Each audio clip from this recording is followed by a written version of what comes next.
ഹലോടെ മക്കളെ, എല്ലാവർക്കും നമസ്കാരം. എല്ലാവരെയും മറ്റൊരു വീഡിയോയിലേക്ക് സ്വാഗതം ചെയ്യുന്നു.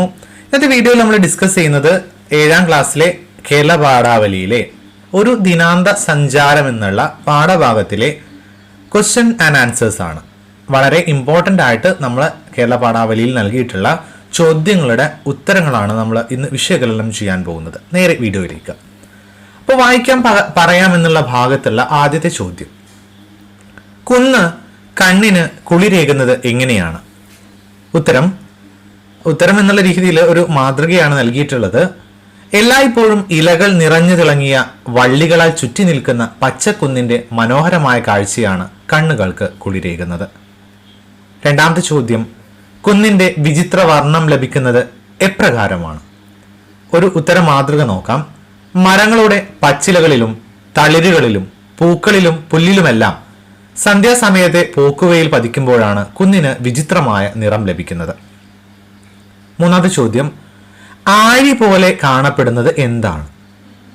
ഇലകൾ ഇളകുന്ന വൃക്ഷങ്ങളുടെയും വള്ളികളുടെയും ഇടയിലൂടെ ഇളം കറുപ്പ് കലർന്ന കിഴക്കൻ ചക്രവാളം കാണാം. ആ ദൃശ്യമാണ് കടൽ പോലെ കാണപ്പെടുന്നതായി കവിക്ക് തോന്നുന്നത്. സാദൃശ്യ ഭംഗി കണ്ടെത്താം. ഒന്നാമത്തെ ചോദ്യം, കാവ്യഭാഗത്ത് കുന്നിനെയും കോട്ടയെയും പോലെ എന്ന പ്രയോഗം കൊണ്ട് സാദൃശ്യപ്പെടുത്തിയിരിക്കുന്നു. ഈ രീതിയിൽ പോലെ ഉപയോഗിച്ച് സാദൃശ്യപ്പെടുത്തിയ കൂടുതൽ വരികൾ കവിതയിൽ നിന്ന് കണ്ടെത്തി വിശദീകരിക്കാനാണ് പറഞ്ഞിട്ടുള്ളത്. അപ്പൊ നോക്കാം, ചക്രവാളത്തിൽ മുട്ടിച്ചൊരു കോട്ട പോലെ എന്നാണ് കവി കുന്നിനെ സാദൃശ്യപ്പെടുത്തിയിരിക്കുന്നത്. ദൂരെ നിന്ന് നോക്കുമ്പോൾ ആകാശം മുട്ടി നിൽക്കുന്ന കുന്ന് ഒരു കോട്ട പോലെയാണ് കാണപ്പെടുന്നത്. സഹ്യപർവ്വതത്തിന്റെ ഉയരവും രൂപവൈവിധ്യവും മഹിമയും ആവിഷ്കരിക്കാൻ പോന്ന പ്രയോഗമാണിത്. പോലെ ഉപയോഗിച്ച് സാദൃശ്യപ്പെടുത്തിയ കൂടുതൽ വരികൾ നമുക്കൊന്ന് കണ്ടെത്താൻ നോക്കാം. അപ്പൊ നോക്കാം, ഇവിടെ നോക്കാം. ആദ്യത്തെ ഒരു ഭാഗം, ആദ്യത്തിലാരാകുക പോലെ. ഓക്കെ, അപ്പൊ നോക്കാം, ആകാശത്തിന്റെ കിഴക്കു ഭാഗത്തായി പരന്നു കിടക്കുന്ന കുന്ന് അകലിൽ നിന്നുള്ള ആദ്യത്തെ കാഴ്ചയിൽ ഒരു പുക പോലെ തോന്നും. ഓക്കെ, അടുത്തതാണ്, ശില്പജ്ഞർ ചായപ്പണി ചെയ്ത പോലെ. കുന്നിൻ പുറത്ത് പുല്ലുകൾക്കിടയിൽ കാണുന്ന ചുമന്ന മണ്ണ് ചിത്രകാരന്മാർ വരച്ച മനോഹരമായ ഒരു ചിത്രം പോലെ തോന്നുന്നു. അത് പോലെ എന്നുള്ള ഭാഗം. മറ്റൊരു ഉദാഹരണം കൂടി നോക്കാം. ഓക്കെ, നിങ്ങൾക്ക് മാതൃക വേണമെങ്കിൽ നിങ്ങളെ നോട്ട്ബുക്കിലേക്ക് എഴുതിയെടുക്കാം.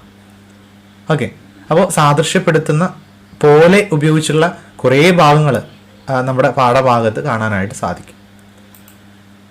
അടുത്ത ചോദ്യം വിശകലനം ചെയ്യാം. ആദ്യത്തെ ഒരു ചോദ്യം നോക്കാം. 2 വരി നമ്മുടെ പാഠഭാഗത്ത് നിന്ന് നൽകിയിട്ടുണ്ട്. സൂര്യപ്രകാശം കുന്നിലേൽക്കുമ്പോഴുള്ള മാറ്റം എങ്ങനെയാണ് കവി വർണ്ണിച്ചിരിക്കുന്നത്? കവിതയിലെ വരികൾ വിശകലനം ചെയ്ത് നമുക്കൊരു കുറിപ്പ് തയ്യാറാക്കാം. അപ്പൊ നോക്കാം, പ്രകൃതിയിലെ മനോഹര കാഴ്ചകൾ കാവ്യാത്മകമായി ആവിഷ്കരിക്കുന്നതിനുള്ള വള്ളത്തോളിന്റെ മികവിന് ഒരു ഉദാഹരണമാണ് ദിനാന്ത സഞ്ചാരം എന്ന കവിത. അസ്തമയ സൂര്യന്റെ പൊൻകിരണങ്ങൾ ഏറ്റ് മനോഹരമായി ശോഭിക്കുന്ന സഹ്യപർവ്വതത്തിന്റെ ദൃശ്യചാരുത വാക്കുകൾ കൊണ്ട് കവി വരച്ചു കാണിക്കുന്നു. വൃക്ഷങ്ങളാൽ നിറഞ്ഞ കുന്നുകളുടെ പച്ചപ്പ് അതീവ മനോഹരമാണെന്ന് പറയുന്നുണ്ട്. മരങ്ങളിലും പച്ചിലകളിലും തളിരുകളിലും പുല്ലിലും പൂക്കളിലുമെല്ലാം പൂക്കുവയിലേൽക്കുമ്പോൾ കുന്നിന് വിചിത്ര വർണ്ണങ്ങൾ ഉണ്ടാകുന്ന, പുല്ലുകളിലും പൂവിലും പറ്റിപ്പിടിച്ചിരിക്കുന്ന മഞ്ഞുതുള്ളികൾ സൂര്യന്റെ രശ്മികളേറ്റ് ഒരു കിരീടം പോലെ ശോഭിക്കുന്നു. കുന്നിന്റെ നിറഭേദങ്ങളെ കവി ഇവിടെ സൂക്ഷ്മമായി ചിത്രീകരിക്കുകയാണ്. അടുത്ത ചോദ്യം, കവിതയിലെ കാഴ്ചകളും നിങ്ങൾ പകർത്തിയ ദൃശ്യാനുഭവങ്ങളും ഉൾപ്പെടുത്തി ഒരു കുറിപ്പ് തയ്യാറാക്കുക. അപ്പൊ ഇതും നമ്മുടെ ഒരു ഭാഗവും ഉൾപ്പെടുത്തിയിട്ട് എന്തൊരു കുറിപ്പ് തയ്യാറാക്കാനാണ് പറഞ്ഞിട്ടുള്ളത്.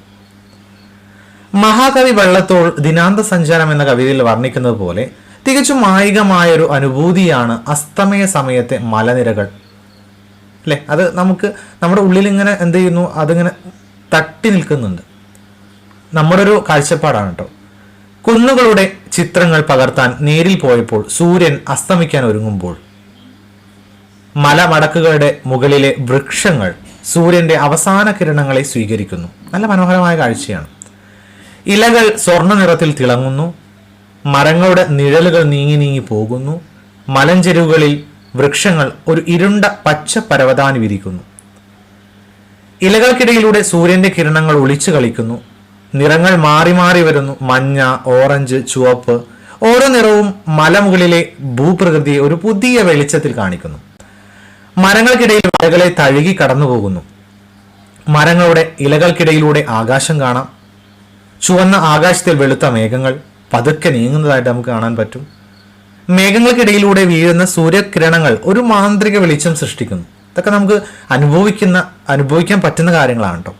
സൂര്യന്റെ അസ്തമയം, മരങ്ങൾ, കാറ്റ്, പ്രകാശം എന്നിവയുടെ സംഗമം നമ്മെ ഒരു നിർമ്മല ലോകത്തേക്ക് കൊണ്ടുപോകുന്നു എന്നാണ് പൊതുവെ നമുക്ക് പറയാൻ പറ്റും. ഈ മായിക അനുഭവം നമ്മുടെ ആത്മാവിനെ പുനരുജ്ജീവിപ്പിക്കുകയും പ്രകൃതിയുടെ അത്ഭുതങ്ങളാൽ നമ്മെ വിസ്മയിപ്പിക്കുകയും ചെയ്യുന്നുണ്ട്. ഓക്കെ അല്ലേ? അടുത്ത ഒരു ചോദ്യം എന്ന് പറഞ്ഞാൽ ആസ്വാദനക്കുറിപ്പ് തയ്യാറാക്കുക എന്നുള്ളതാണ്. ഓക്കെ, അപ്പോൾ നൽകിയിട്ടുള്ള സത്യചന്ദ്രൻ പൊയിൽക്കാവിൻ്റെ ഒരു കവിതാഭാഗം. ഓക്കെ, ഈ ഒരു കവിത വായിച്ചു നോക്കുക. വളരെ എളുപ്പമാണ്. പ്രയാസപ്പെട്ട വാക്കുകളും കാര്യങ്ങളൊന്നും കവിതയിലില്ല. ഈ കവിത വിശകലനം ചെയ്ത് ആശയഭംഗി, പ്രയോഗഭംഗി തുടങ്ങിയ ഉൾപ്പെടുത്തി ആസ്വാദനക്കുറിപ്പ് തയ്യാറാക്കുക. ആ ഒരു ഭാഗമാണ് നമുക്ക് നോക്കാനുള്ളത്. അപ്പോൾ നോക്കാം. സത്യചന്ദ്രൻ പൊയിൽക്കാവിൻ്റെ കുട്ടിക്കവിതകളിലെ മലയാളം കേൾക്കാൻ വായോ എന്ന കവിതയിലെ വരികളാണ് ഇവിടെ നൽകിയിരിക്കുന്നത്. മലയാളം എന്നതുകൊണ്ട് കവി ഉദ്ദേശിക്കുന്നത് കേരളം തന്നെയാണ്. കവി കേരളത്തിന്റെ മനോഹാരിത കാണുവാനും ആസ്വദിക്കുവാനും കവിതയിലൂടെ നമ്മെ ക്ഷണിക്കുകയാണ്. മഴ പെയ്യുന്ന നേരത്ത് പുഴയുടെ മയിലാട്ടം കാണാൻ വായോ എന്ന് കവി പറയുന്നുണ്ട്. പുഴയുടെ മയിലാട്ടം എന്ന പ്രയോഗത്തിലൂടെ മഴ പെയ്യുന്ന മനോഹരമായ കാഴ്ചയാണ് കവി അർത്ഥമാക്കുന്നത്. പുഴയിൽ മഴ പെയ്യുന്ന കാഴ്ച മനോഹരമാണ്. വെള്ളത്തുള്ളികൾ പുഴയുടെ മയിലുകൾ നൃത്തം ചെയ്യുന്നത് പോലെ കാണാം. അതേപോലെ പിന്നീട് കവി കേരളനാടിന്റെ മാധവകാലം കാണാൻ ഏവരെയും ക്ഷണിക്കുകയാണ്. മാധവകാലം എന്നതുകൊണ്ട് വൈശാഖ മാസം അല്ലെങ്കിൽ വസന്തകാലം, നമ്മൾ കുറേ പൂക്കളും കായ്കളും ഒക്കെ ഉണ്ടാവുന്ന ആ ഒരു ഇലയൊക്കെ ഉണ്ടാവുന്ന വസന്തകാലത്തെക്കുറിച്ചാണ് സൂചിപ്പിക്കുന്നത്. പൊന്നോണക്കാലത്ത് വയലുകൾ കിന്നാരം പറയുന്ന നേരത്ത് മാനവരെല്ലാം ഒത്തുചേരാനാണ് കവി ആവശ്യപ്പെടുന്നത്. ഒത്തൊരുമയുടെ പ്രതീകമായ ഓണത്തെക്കുറിച്ച് നമ്മളെ വീണ്ടും വീണ്ടും ഓർമ്മിപ്പിക്കുക കൂടി കവി ചെയ്യുന്നുണ്ട്. അപ്പോൾ പൊതുവെ ആശയത്താലും പ്രയോഗഭംഗിയാലും ഏറെ സുന്ദരമായ കവിത ഒരുമയുടെ മഹത്തായ സന്ദേശം നൽകുന്നു. ഇത്രയുമാണ് നമ്മുടെ പാഠഭാഗത്തിലുള്ള ചോദ്യങ്ങൾ. അതിൻ്റെ ഉത്തരങ്ങൾ ചോദ്യങ്ങളാണ് പാഠഭാഗത്തുള്ള നമ്മൾ ഉത്തരങ്ങളാണ് വിശകലനം ചെയ്തിട്ടുള്ളത്. അപ്പോൾ നിങ്ങൾക്ക് എന്ത് ചെയ്യാം, മെച്ചപ്പെടുത്തി എന്ത് ചെയ്യാം, നിങ്ങളുടെ നോട്ട് ബുക്കിലേക്ക് എഴുതിയെടുക്കാവുന്നതാണ്. അപ്പോൾ വളരെ ഇമ്പോർട്ടൻ്റ് ആയിട്ടുള്ള കുറേ അധികം വീഡിയോകൾ നമ്മുടെ ചാനലിൽ തയ്യാറാക്കി അപ്ലോഡ് ചെയ്തിട്ടുണ്ട്. അതൊക്കെ നിങ്ങൾക്ക് എന്ത് ചെയ്യാം, വീണ്ടും കണ്ട് പഠിക്കാവുന്നതാണ്, ഉപയോഗപ്പെടുത്താവുന്നതാണ്. എല്ലാവർക്കും വീഡിയോ ഇഷ്ടമായെന്ന് വിചാരിക്കുന്നു, ഉപകാരപ്പെടുന്നു വിചാരിക്കുന്നു. വീണ്ടും നമുക്ക് മറ്റൊരു വീഡിയോയിൽ കണ്ടുമുട്ടാം. Thank you so much for watching this video. By.